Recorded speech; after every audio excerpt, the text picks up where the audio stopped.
What's up, everybody? Benjamin here again. Thought I'd do a quick video. I'm recording a couple of videos in the past few weeks, but haven't really put anything out. I'm just not feeling them, And this one particular, I don't know, maybe it's like a mini sermon. I'm not sure, but it just didn't seem to come out right. So I might put one up, see how it goes. But sometimes you know what you're thinking, and you know what you're trying to get across, but it doesn't always come across how you feel it, right? So anyway, I'm going to take a random shot in the dark here on this one too. And I'm discussing on this one the movie I Am Legend. It's a let's say a deconstruction of the movie I Am Legend, and why husbands, wives, ladies, if you watch the movie I Am Legend with your husbands, it might possibly save your marriage. I don't think I put this one out yet, but I've been meaning to for some time. Let's give it a shot.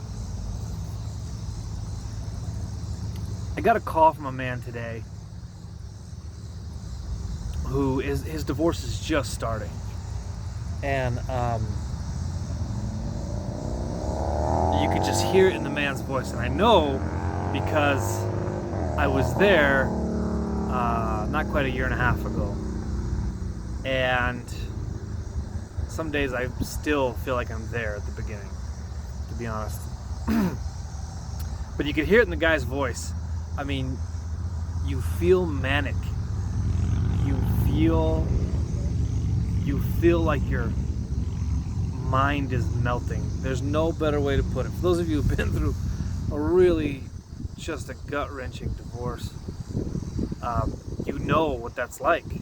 There's nothing worse. There isn't anything worse. At least that I've experienced in my life yet. And I've experienced quite a bit. And so you can just hear it in this poor guy's voice, And we were talking, and I'm trying to give him some tips and some pointers and things.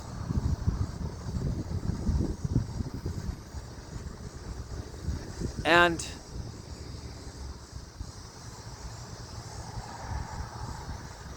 what am I trying to say here? Well, you get it. As a guy who's already gone through it, you get it. You understand how horrible it is, how hard it is, and it's just a total mind warp. I mean, you can't even wrap your head around it. While, especially when it's first starting and things are just getting rolling, boy, that's tough. But something I find, though, in talking to so many people about this stuff, again, purposefully trying to find people who've gone through divorces and why, and talking to men and women about it,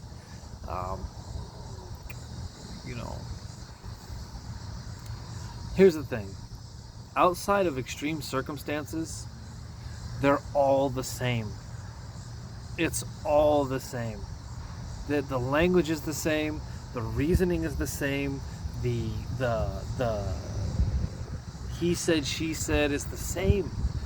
And they're really not great reasons to divorce, in my opinion, right? Now, again, if you watch some of these videos, thank you for those of you that have given me some feedback. I know it's really not a sexy topic. They're really not a fun topic. I understand that. But in a lot of ways, especially those of you who've been through it or you're starting to go through it, you know that the starting over process, kind of like the what would they say? What's the stories? A new start, a new resurrection, the phoenix rising from the ashes, right? You understand how horrible, awful it is, and how glorious it is at the same time to start over, start new, start fresh. But these divorces are all the same. 8 times out of 10, it's the wife that files for the divorce, and her reasoning is almost all the same. And you think like, oh, it's just me going through this, and my husband doesn't understand. No one understands this. Why? The reasonings are the same, and it's mostly miscommunications. Divorces happen around 3 things: finances, sex, communication. I would probably say communication before the other two. Hands down, miscommunication. That's a real bear. But back to this movie, I Am Legend, okay? God, there's so many things I want to say. And I'll just have to split them up into different little videos. But, so in the movie I Am Legend, right, those of you who've seen it, if you're a guy, you love shoot 'em ups, you love zombie flicks, you love monsters and guns and loud explosions and things like that. It's just what we are, right? I remember one time going to see a Terminator movie with my ex, and we got out of the movie theater, and she said something that just made so much sense when she said it. She said, guy movies, there's no dialogue. It's just loud explosions. What'd she say? It's just loud explosions and people yelling. That's guy flicks. That's guy movies. There's no like good intelligent dialogue like a chick flick or a rom-com. You know, it's just loud noise and loud yelling. And she's right. Anyway, I love that stuff, right? So the movie I Am Legend, fascinating movie. And it's about you've seen it, this outbreak, like a pandemic, kind of what we're having now, I suppose, you know. And like half the people on the planet die from this pandemic, and the other half that didn't die turned into these, what they call night walkers or whatever they are, the zombie creatures, right? And anybody who was immune to the disease was eaten by these monsters, right? And the last 20 minutes of this movie are unbelievably pertinent. Fantastic. There's a lady that comes into his life, right? He's at a real low, right? He's at a low point, and he's trying to commit suicide, and she finds him and takes him home, you know, fixes his wounds, things like this. A nurturing role, right? Now, he's a doctor. He had something to do with the outbreak initially, and then he's trying to fix the problem. So he never leaves New York, because to him that's his ground zero, I think it says in the movie, and he's trying to find a cure for the disease that he helped start, right? He's immune to it, he can't catch it. And right towards the end of the movie, there's this amazing thing where there's a showdown between logic and emotion. Logic and emotion, right? Logical, pragmatic male thinking, and this emotional, ethereal thinking from a woman. And she says, hey, come with me and this boy that was there with him, and let's go to this colony. There's a colony of survivors. And he says, where's this colony? You know, she says, oh, you know, it's, I forget wherever it was. Something about, like, it's too cold there for the disease to survive over there or something. So come to this colony with us, right? He says, where is this colony? You know, and he says, she says, well, how do you know there's a colony? There is no colony. No one survived. And she says, well, someone told me. He says, well, who told you? She says, God. God told me. And he says, which God? The God told you that there's this colony that doesn't exist? And she's like, you know, the world's a quieter place now. If we listen, we can hear God's plan. And he says, let me tell you about God's plan. And this is a showdown. If you're in a marriage or a long-term relationship, you understand this, between logic and emotion. And he says, let me tell you about your God's plan, right? And he goes in and explains numbers, and he goes into numbers. So many billion people died by the disease, and so many amount of people were that were not immune died from this. And he talks about the zombies and how they killed everybody, and he goes into, right now I'm really big on stats, right? And so he goes into these stats with her, and then he's telling her there is no God. There is no God. There's no way God would allow this. We did this, right? People did this. Now, if you've seen the movie, you know the zombies attack the house, and there's a shootout, and they go downstairs to the basement to hide away from these monsters. This is fascinating. Listen to this. You got to watch this, man. If you're about ready to go through a divorce, or ladies, if you're thinking of divorcing your husbands, As dumb as it sounds, watch the damn movie. Okay? They go down the basement, and this is how I took this. Once you go through a divorce, and it was pretty brutal, you see everything through the eyes of divorce, and it's not great, but it is what it is. And it's okay, you know. But they get to the basement, and there's one of the monsters down there in the basement. If you've seen it, you know. And she's getting better from this treatment that he's given her. And they're like, oh my God, like this treatment's working. And he realizes, like, oh my God, this is actually working, and this can be stopped, you know. And then all the monsters run downstairs in the basement to chase them. He shuts this like sliding glass door, and kind of the alpha zombie or alpha monster comes down, and he's throwing the people, you know, the other creatures left and right, and he starts smacking against the wall.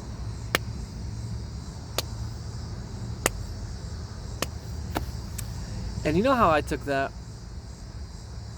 So he's got behind this thin glass wall, there's himself, there's this lady, and this kid. And there's a cure in there, locked in there with them, the cure to this disease, right? And the zombie keeps coming. And how I took that is, divorce rate is so high. So high. Everybody's fucking divorcing. And you're a husband, and you're a father, and you see it coming. You pretend you don't see it, and you think you can fix it. And the divorce is there. You know it's coming. It's pounding on the fucking wall. And the glass is just this thin, and you know it's coming, man. She's been hanging out with a bunch of single moms. She's no longer with you. She already divorced you a year ago in her fucking head, excuse me, and you know the divorce is coming, and there's nothing you can do to stop it. And what's so fascinating, ladies, about his response to the monsters is he starts yelling through the glass, I can fix this. I can fix this. And he's just yelling it over and over. It's fascinating. He says, I can fix everybody. He's saying, you're sick. You're sick. Let me help you. Let me fix you. And what's so amazing about that is that's a man's default. He's a fixer by nature. God made him that way. He wants to fix things. And that's one thing that you hate about him, is that he's trying to fix you, and he's trying to fix the relationship. But he's not doing it in a way that you can understand it. And here's the thing about men, especially when they're in a fight and their back's against the wall. If you threaten a man's family, if you threaten a man's kids and spouse, he'll be the most vicious son of a bitch you've ever met, and you'll love him for it. The cure was in the room with them. It wasn't, picture what I'm trying to say here. There's this thin wall, there's the zombies or the monsters. I looked at that as divorce. Just everybody fucking divorcing, right? And then they're locked in this room together, and there is the cure is in the room with them as they're looking out towards the mob of divorces, right? And it's like the cure is in your home. It's there with you. You're in it together. You're not against each other. You're trying to save each other's lives.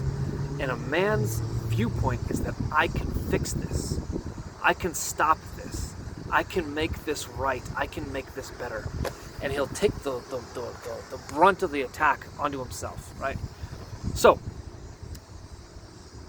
they had the showdown of logic and reason versus emotions and, let's say, like ethereal thinking, right? And then at the end of that, before he puts him in the fireplace, I don't want to ruin the whole thing for you if you haven't seen it, puts him in the fireplace, and then he hears this voice from his kid. You have to just watch the movie, right? And it says, look, Daddy, a butterfly, or something like that, right? And he sees that there's a tattoo behind this lady's ear. That's a butterfly. And she puts him in the, to keep them safe, women and children first, of course, right? And she says, what are you doing? And he says, I'm listening. And what does he mean by that? Like, I'm listening to what you said, and I'm listening for God, right? And so what's so amazing about that? And then the ending, if you've seen it, you know the lady and the kid, they get to this colony, and she's got this cure. She's got the cure for the zombies. But at the end, she turns out she was right. She drove to this place where she heard this voice that there was a colony, and she was right. God spoke to her, and her emotions and her feelings about the thing were right. And what was interesting is that he was also right in his logic and in his thinking when he's yelling, I can fix this, I can make it better, I can stop this. It turns out he was right. He found the cure through logic and reason. And so here's the thing: if your marriage is on the rocks and you're facing down the barrel of this divorce, ladies, you're right. Your emotions and your feelings are right. But so is a man's logic. And his dogged determination to fix this is right. It's right. And he will try till he can't try anymore at all possible to fix it, to fix the marriage, to fix the relationship. And he will, if he's a decent man, at all decent, he'll fight your divorce. And I say yours because, ladies, you're going to divorce him. He's not going to divorce you. That's not a sexist statement. That's a fact. 8 times out of 10, right? And he'll even fight you on your divorcing, when you're divorcing him, because in his thinking as a fixer, I can fix this, I can stop this, let me help you. And so, ladies, just watch the movie with your husband. Your emotions are right, but so is his drive to fix things. The cure to the disease of divorce is in your home. It's already there between you two. And you both stand there together and look out at the masses of divorced people that are fucking destroying each other. And you come together and you say, we can fix this. We can fix this. We can stop this. We can help this. Right? And don't give in to the masses of people who just want a divorce and want it to be over. And yeah, of course you want to heal. Of course you want to get better. Of course you want the pain. You know, it's natural. We want to get away from pain. If the male's causing you pain or she's causing you pain and angst, and you're both causing each other anxiety, it seems to no end at this point. Of course you want to get away from each other. Fine. Take breaks. Get a fucking hobby, something. But don't do it. Do not divorce. You think it's going to be better, it's not. Nobody wins. Nobody wins. What are your thoughts?